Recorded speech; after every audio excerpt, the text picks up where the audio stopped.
রহস্যপিডিয়া with Shouvik. অন্ধকার গহ্বরে হাত ঢুকিয়ে একটা বড় এনভেলপ বের করে আনলো অনুমিত্র। সেটার গায়ে লেখা স্ট্রিক্টলি কনফিডেন্সিয়াল। খামটা রিয়ানার সামনে ধরে দেখতে বলল। হাতের টর্চটা অনুমিত্র ফেলল খামের নিচের দিকের কোণে। টর্চের উজ্জ্বল সবুজ আলোয় ভেসে উঠল একটা মনোগ্রাম। জড়ানো হাতের লেখায় দুটো ইংরেজির এ অক্ষর, অর্থাৎ অ্যালেন আদ্রিয়ানো। তিনটে শব্দ: রহস্য, রোমাঞ্চ এবং অপরাধ। জীবনের পাতা হোক বা সাহিত্যের পাতা, উল্টে পাল্টে দেখলেই বোঝা যায় যে এই তিনটে শব্দ যেন একে অপরের সঙ্গে ওতপ্রোতভাবে জড়িত। আর এই শব্দগুলোর মেলবন্ধনেই ঘটে যাওয়া কিছু ঘটনা সম্পর্কে তোমায় জানাতেই হাজির আমি Souvik. Welcome to my podcast রহস্যপিডিয়া। চলছে গোয়েন্দা অনুমিত্র সিংহর একটি কেস, বিষ মাখানো তীর, যার চতুর্থ পর্বে আমরা শুনেছিলাম ফুটপাথের সেই পথশিল্পীটি অনুমিত্র সিংহ ক্রিস্টোফার বিশ্বাসের নির্দেশে ইউনিভার্সিটির নতুন রিসার্চ ফেলো হিসেবে সে তদন্ত করতে আসে। তদন্তের বিষয় ডক্টর অ্যালেন আদ্রিয়ানোর মৃত্যু। তাহলে রহস্যের সমাধানে আবারও লেগে পড়া যাক। আজ পঞ্চম পর্ব। আত্মগোপন করে ইউনিভার্সিটিতে ভর্তি হয় অনুমিত্র সিংহ। নতুন পরিচয় সে ইউনিভার্সিটির নতুন রিসার্চ ফেলো। সকলে জানে যে সে কি একটা পিএইচডি প্রজেক্টে কাজ করে, তবে মোস্ট ফাঁকিবাজ। সপ্তাহ দুয়েকের মধ্যেই সে ইউনিভার্সিটির জুনিয়র ছেলেমেয়েদের নিয়ে আড্ডা জমাতে ওস্তাদ হয়ে উঠেছে। সারাদিনই কোনো না কোনো গ্রুপের সঙ্গে তাকে ক্যাফেটেরিয়ায় দেখা যায়। সেদিন কথা হচ্ছিল ইফটিজিং নিয়ে। অনুমিত্রর বক্তব্য হলো, দূর থেকে ইফটিজিং ব্যাপারটা কিছু খারাপ নয় এবং রাস্তা দিয়ে সুন্দরী মেয়ে গেলে সেটা না দেখাটাই বরং দোষের। একটা সুন্দরী সেজে গুজে রাস্তায় বেরোলো, অথচ তার দিকে কেউ দেখলো না, বেচারি মেয়েটার কনফিডেন্সের কি হবে? তাছাড়া গোলাপ ফুল তাকিয়ে তাকিয়ে দেখতে পারো, কাঞ্চনজঙ্ঘার ডগায় সূর্যি উঠলে আবেগে নাকের জলে চোখের জলে হয়ে যাও, আর সুন্দরী দেখলেই দোষ। যত সব হিপোক্রিসি। জুনিয়র ফেলোদের মধ্যে সপ্তর্ষি, দেবার্ঘ, রথিচিত্রাও যোগ দিয়েছিল এই হা হা হি হি সেশনে। হঠাৎ ক্যাফেটেরিয়ায় ঢুকল রিয়ানা। 5 ফুট 7 ইঞ্চি লম্বা, ছিপছিপে, ব্যক্তিত্বময়ী এবং নিখুঁত আমেরিকান উচ্চারণে ইংরেজি বলতে পারা এই মেয়েটি এখন এই ক্যাম্পাসের অন্যতম আলোচনার বিষয়। ক্যাফেটেরিয়ায় এসে রিয়ানা ক্যাফের প্রৌঢ় মালিক অরোরাজির সঙ্গে নিচু গলায় গম্ভীর মুখে কথা বলতে শুরু করল।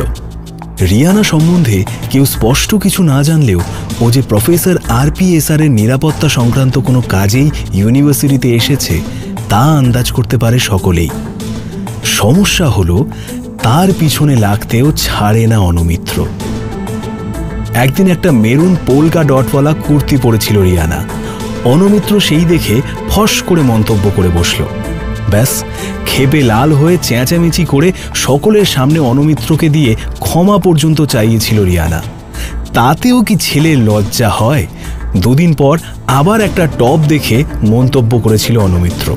রাগে চোখ মুখ লাল করে রিয়ানা বলেছিল, "ইউ শেমলেস ব্রুট!" তবে সব মিলিয়ে অনুমিত্রর কোনো হেলদোল হয়নি।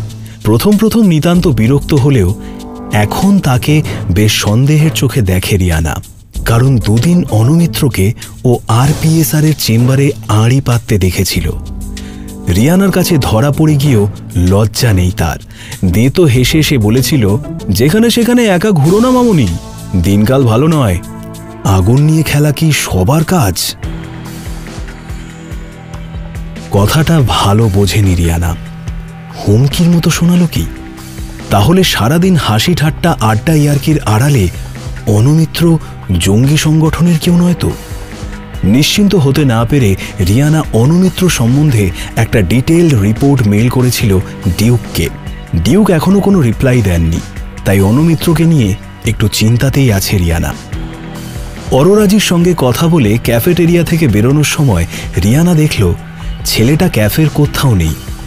অন্যমনস্ক হয়ে কি রুমের দিকে পা বাড়ালো রিয়ানা। এখানে সব ঘরের ডিজিটাল চাবির ডুপ্লিকেট থাকে। দিনে দুবার প্রফেসর RPSR এর ঘরের চাবি নিয়ে তার ঘরের সিকিউরিটি চেক করে আসে সে। এখন প্রফেসর ঘরে নেই, তাই টেক্সট করে তার পারমিশন চাইল রিয়ানা।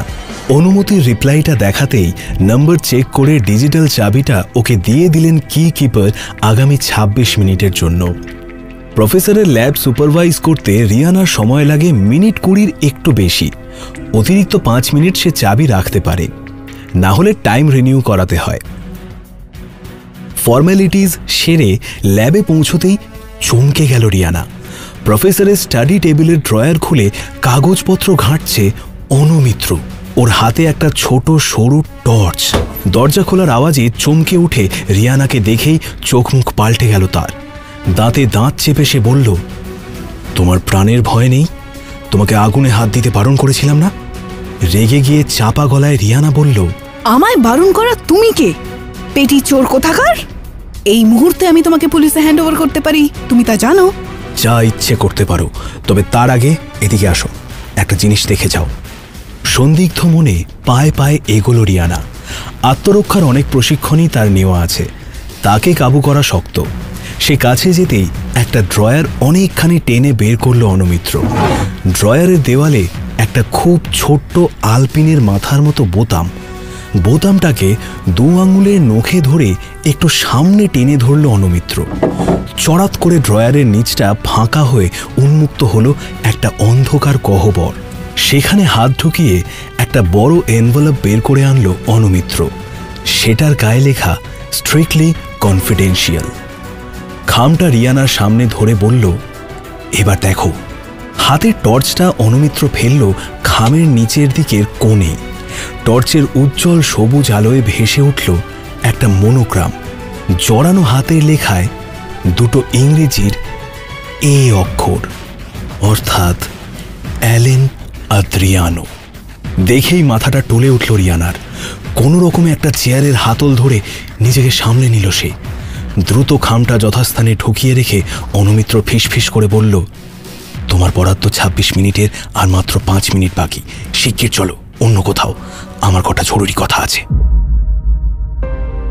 শেষ হলো বিষ মাখানো তীরের 5ম পর্ব।